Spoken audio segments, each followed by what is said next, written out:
Hi guys, welcome to In the Mess, and today we're going to help you prepare for your first day in general surgery. Hi guys, welcome back to In the Mess, and today we're going to help you prepare for your first day in vascular surgery.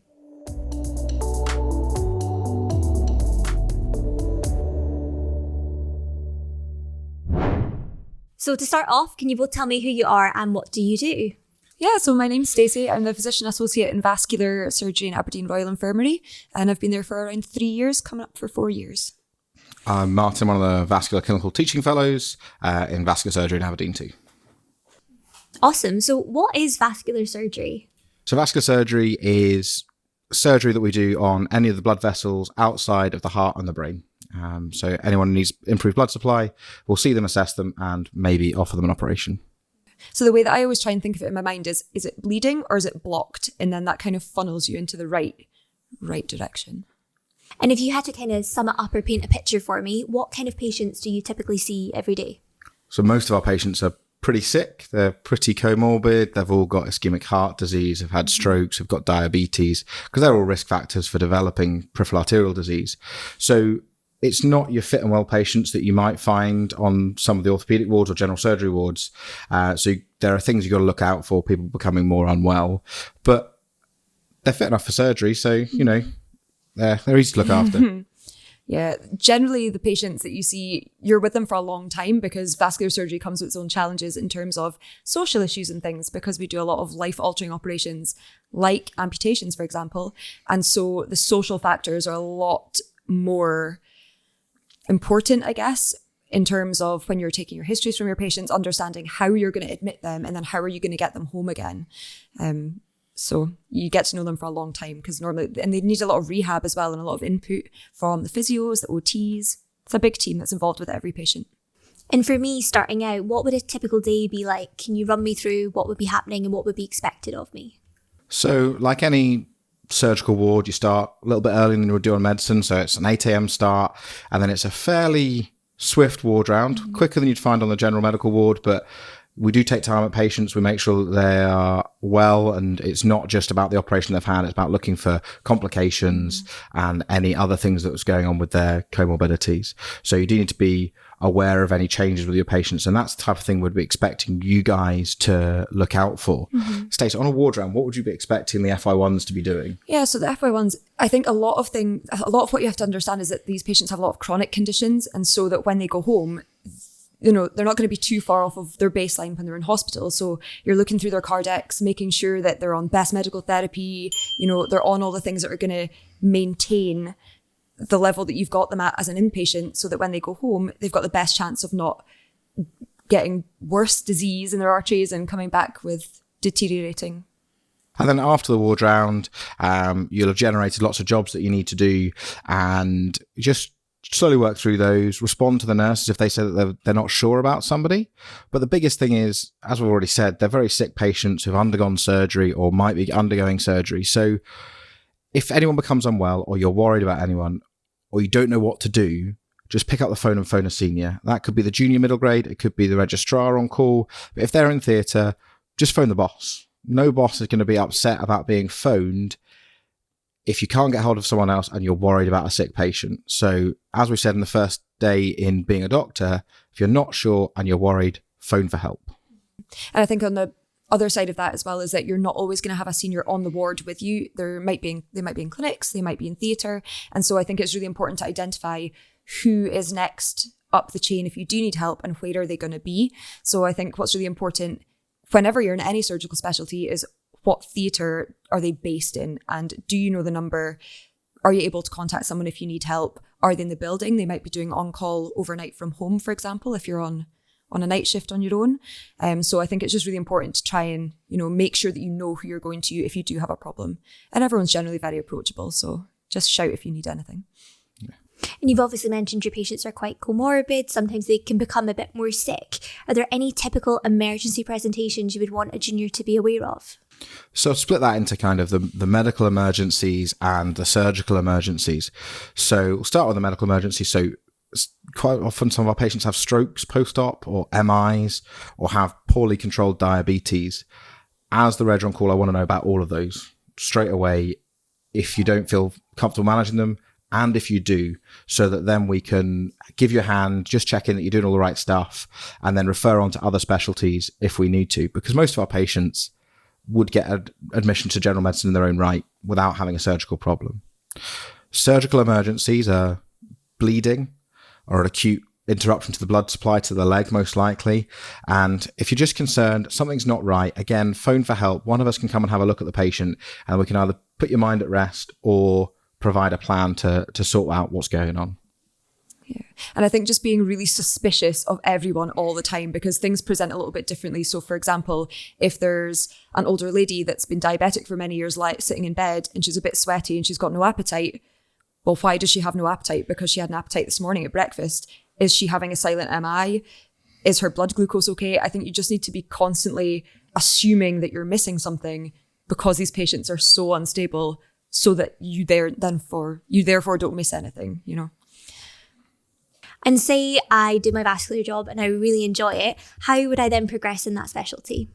So to progress in vascular, you can apply to the Core Surgical National Training Programme. There are a couple of run-through numbers, but it's all done through the same national recruitment for general surgery. I've taken a couple of years of clinical fellows time, which has given me an opportunity to develop my skills in surgery and find my passion for vascular. So that's not a bad thing to take a bit of extra time to get there. But it's through the national recruitment for general surgery. Yeah. And I chose vascular as a physician associate because it's such a broad specialty, and because I need to revalidate every 6 years, I need to make sure that I'm on top of my medical diagnosis and my medical knowledge and guidelines and things. But at the same time, I really like surgery. So it's a good mix of both, and you get to keep your practical skills up as well as your like general knowledge. So what would be a post-op review for a vascular patient? Stace, I'll let you. Yeah, so I think a lot of people, when they think about vascular examinations and things, people all just automatically go straight for pedal pulses. Can I feel dorsalis pedis? Can I feel posterior tibial? Always, always, always start with your general abdominal examination if you are clerking in or doing a post-op review of someone that's gone for vascular surgery. So feeling for their aorta, you know, is there anything suspicious there? Feeling the femoral pulses going all the way down, and just generally asking them, you know, have you had something to eat since you've come back? Are you able to have a drink for me? How are you feeling? Are you sore? You know, just the general things that you would ask them. And people they're very forthcoming. They will tell you if there's something not right or if they're not feeling well. And likewise, if the operation's gone well, they will tell you, oh, my foot feels so much warmer. I feel better. I'm not as sore as I was. So one of the additional things that in the examination of a peripheral arterial disease patient who's been for vascular surgery is you probably still won't find pulses. Don't panic. That's normal. We're not trying to get normal blood flow to the foot. We're trying to get adequate blood flow to the foot to stop them losing their leg most of the time. So using the Doppler to assess for blood flow is really important. When you can't feel pulses, that gives you an idea of how much is going to the foot. We'll do a different video on how to do that, or just a demonstration on that.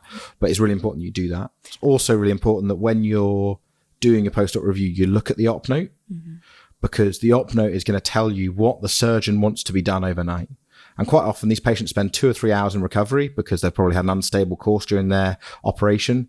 And then the surgeon's gone home, they're in their beds, they're having a sleep. They don't want to be phoned in the middle of the night to say, did you want 2,500 units of Delta Priorin at 2 a.m. or did you want it tomorrow? Are they having aspirin in the morning?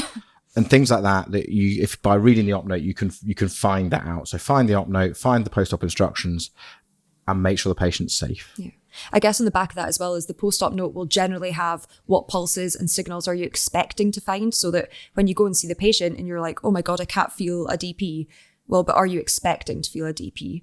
And likewise, that can go the other way as well, as, you know, if they've had a bypass and they did have a pulse immediately post-op and now you can't find one, do I need to then escalate that? So it's just knowing what are you expecting to find, and does the patient's examination meet your expectations? And are there ever any clinical things that can really catch some FY1 doctors out? So I think the difference between acute and critical limb ischemia sometimes catches the FYs out when the regs and the PAs are running around trying to look after someone quite quickly who's got an acute limb ischemia, which is where there's an immediate blockage in the blood supply to the leg, which hasn't been there before. So there's no collateral blood supply. So that leg's going to die if it's not revascularized within 8 hours, compared to the patients who have slowly developed problems with the blood supply. So they've still got a blood supply, but it's just not good enough to keep their foot alive long term, you don't need to rush around to sort those patients out unless they're septic.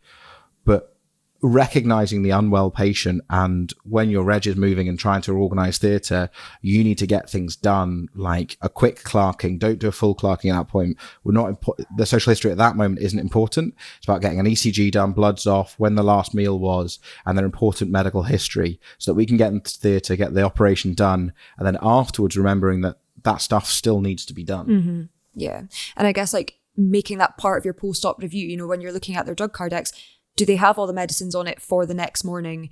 Are they ready to, you know, can you leave them throughout the night and the nurses will be able to give them the analgesia they need, PRN and all the rest of it? Another thing to be aware of is sometimes we get people with abdominal aortic aneurysms admitted to the ward who have large aneurysms that haven't ruptured, but we're still trying to make a plan for them. The important thing to work out there is, what is the boss looking for and what is the plan if something happens? So quite often we'll have a 9-10 centimetre aneurysm sat on the patient with that size aneurysm sat on the ward. Yeah. And we can't send them home because that is too big to be sitting in the community. And what's the plan if something goes wrong? And things like making sure those patients always have a valid BTS, and badgering the nursing staff. Do they have any back pain? Do they have any abdominal pain? And if they do, phone someone quickly, because you need to move then. Your hand's been forced and you need to do an operation there or then, or make a decision to not operate. So that's the stuff we want you to be looking out for. And I think the last post-op complication that you should be looking for is with our carotid endarterectomy patients. Stacey, do you want to tell us about the stuff we would be looking in post-op carotids? Yeah, so again, I guess a baseline is really important. So when you are clerking these patients, obviously, like when you first start your job, everyone will give you a little bit of an induction and tell you what things you're supposed to be doing. But for the carotids especially, we need to know what their baseline neurology is like. So doing a full cranial nerve examination, upper and lower limb neurological exam, just to find out, I mean, these people have had strokes already, and, you know, they might have some residual facial weakness or slurred speech or whatever. If they have that pre-op, we need to know about it so that post-op, we don't assume they've had an intraoperative stroke. So neurological tests pre and post-op for the carotids are really, really important. And again, if someone has a post-op stroke after having a carotid endarterectomy, phone your senior really quickly, because there might be a reversible cause by taking them back to theatre that something you can fix in the patch that you've sewn onto the artery. Also, any neck swelling. If you see any neck swelling in a post-op carotid patient, that's an emergency. Alarm bells should be ringing. And if they're struggling to breathe, you need to be phoning 222, getting the emergency anaesthetist in and getting your senior there quickly, because that patient might have turned their airway pretty quickly. So it's about recognizing that and escalating it quickly, rather than thinking, oh, we'll see how they go over the next 20, 30 minutes. We'll give them some nebulizers. No, just phone for help and phone quickly. All these things sound really scary, but all you have to remember is that, you know, the whole team is there to support you, and you are not the only person looking after these patients. You know, a nurse that's looking after them all evening isn't going to miss a massive neck swelling. And if you do see it, you know, you just escalate and let someone know. As long as you know what they were like before their operation and you can recognize what their baseline's like, then, you know, you can't go wrong as long as you escalate. You've offered me lots of advice there, but do you have any top tips for surviving vascular?